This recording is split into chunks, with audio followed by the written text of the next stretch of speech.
Hello and welcome back to another episode of Math with Stone. Today we are going to be dealing with the infamous elevator problem and how your weight can be affected when you're in an elevator, at least how it feels like it would be if you were putting your weight on a scale. Okay, so it is important to realize that there are three scenarios you could have. You could have the elevator going down and therefore you would weigh a little bit less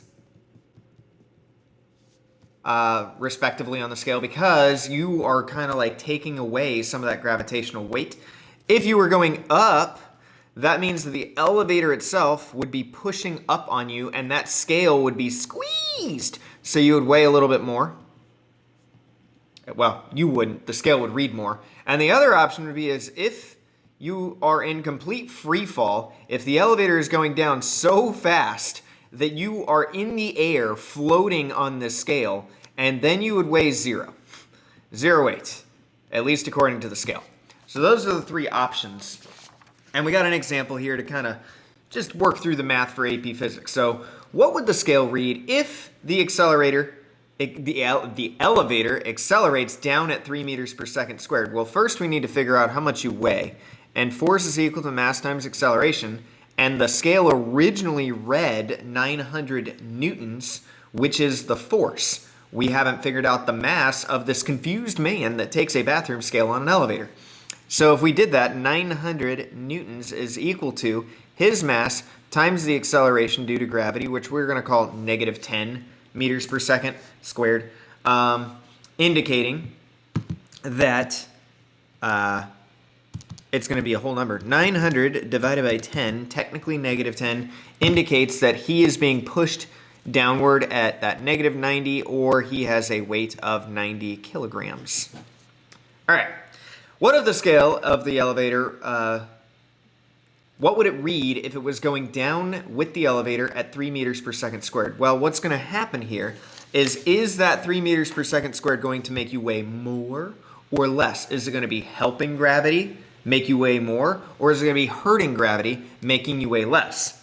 Well, if you are going down and the elevator is going down too, that is going to kind of be, in a sense, like a semi-free fall. This is going to be hurting gravity and acting against it.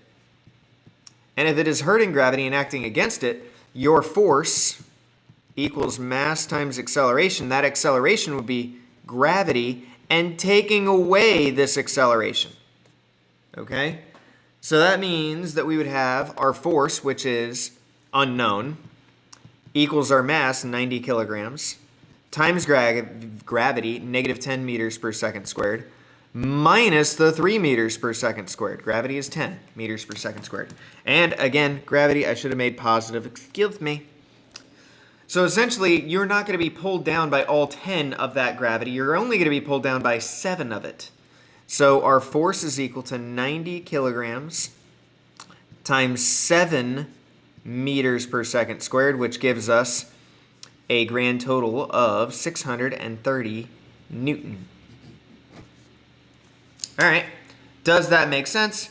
Yes, because you should be weighing a little bit less. Originally, you were reading 900 newtons. Now you're reading 630. For fun, if you divided 630 by 10, you'd get 63 kilograms would be your effective weight, but it's just for fun. All right, next one. As the elevator moves up, the scale is reading 1,000 newtons. That makes sense because as the elevator moves up, it is going to be pushing on the bottom of the scale, which in a sense is making the normal force even greater. So this is going to be aiding in gravity, and therefore you will weigh more on the way up, and then it goes back to the 900, which was stationary.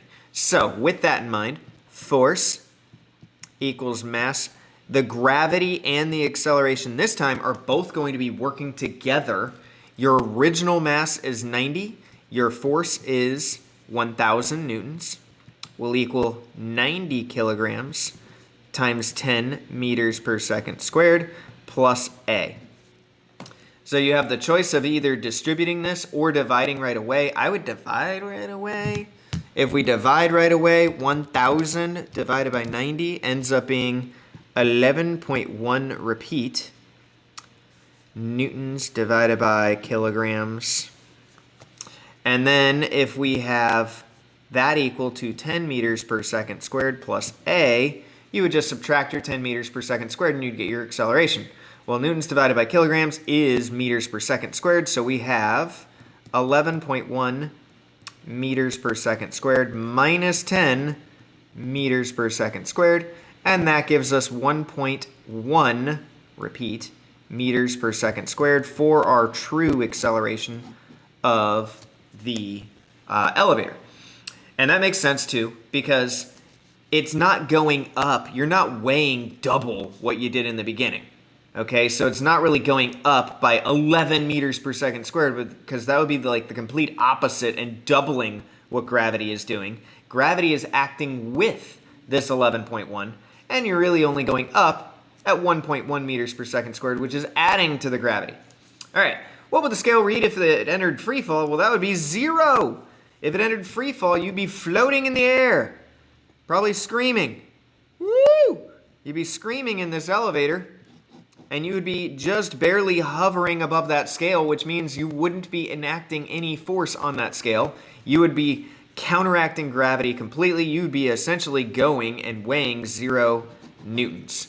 All right, that's going to do it for this one. Until next time, everybody, stay positive. I will see y'all later. Bye.